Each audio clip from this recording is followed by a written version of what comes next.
हमारी वीडियो को लाइक और चैनल को सब्सक्राइब करना मत भूलिएगा। एक गांव सौंदर्य में गरिमा नाम की एक बहुत ही गरीब औरत रहती थी। गरिमा के पास अपना कोई नहीं था, इसलिए वह एक अनाथ आश्रम में काम करती थी। गरिमा अनाथ आश्रम के बच्चों को अपने बच्चों जैसे ही प्यार करती। तभी एक दिन, गरिमा, मैं कुछ जरूरी काम से शहर जा रहा हूँ और जब तक मैं ना आऊँ तब तक तुम आश्रम का और बच्चों का ख्याल रखना। इतना कहकर सेठ शहर चला जाता है।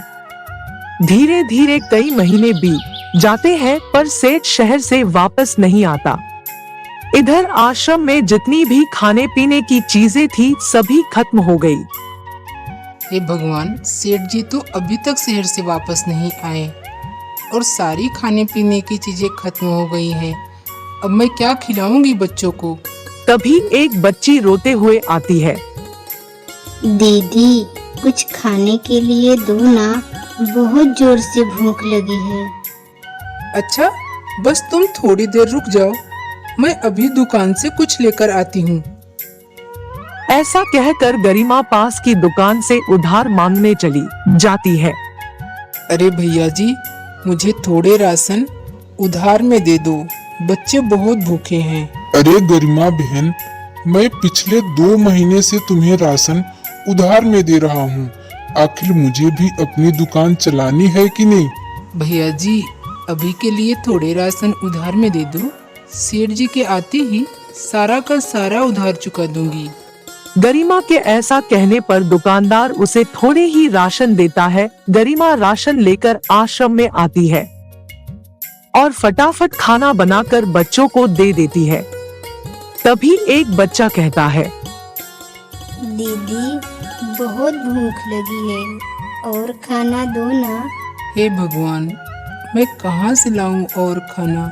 दुकानदार ने भी राशन देने से मना कर दिया है। सेठ जी का भी कुछ पता नहीं, क्या करूं मैं? ऐसा कहकर गरिमा अनाथ आश्रम से बाहर चली जाती है और सोचती है, जब तक सेठ जी शहर से वापस नहीं आते, क्यों न मैं कुछ काम कर लूं। मैं लोगों के घरों में जाके झाड़ू पोछे का काम कर लेती हूँ। उससे जो भी पैसे मिलेंगे उससे मैं बच्चों के खाने के लिए राशन तो खरीद लूंगी। ऐसा सोचकर गरिमा लोगों के घरों में काम मांगने के लिए जाती है।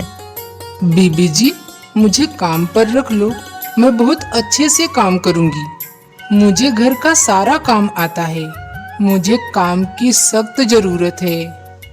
अरे, मेरे पास कोई काम नहीं है, चल जा यहाँ से। पता नहीं कहाँ कहाँ से आ जाते मुंह उठा के।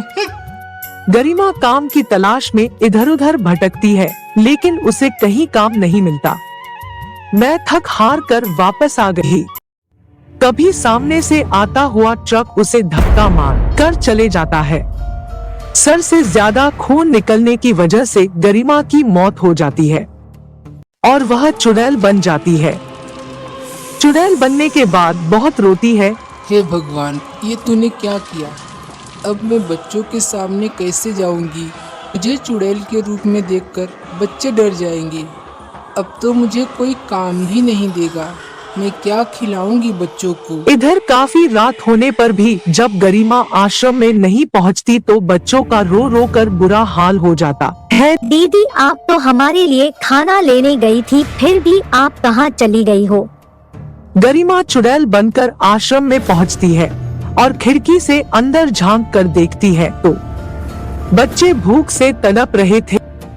चुड़ैल को गांव वालों पर बहुत गुस्सा आता है और वह कहती है, मैं तो इन बच्चों के खाने के लिए काम मांगने गई थी, पर इन गांव वालों ने मुझे काम नहीं दिया और मेरी मौत हो गई। इतना कहकर चुड़ैल गांव में पहुंच जाती है और जोर जोर से गांव वालों के दरवाजे खटखटाने लगती है।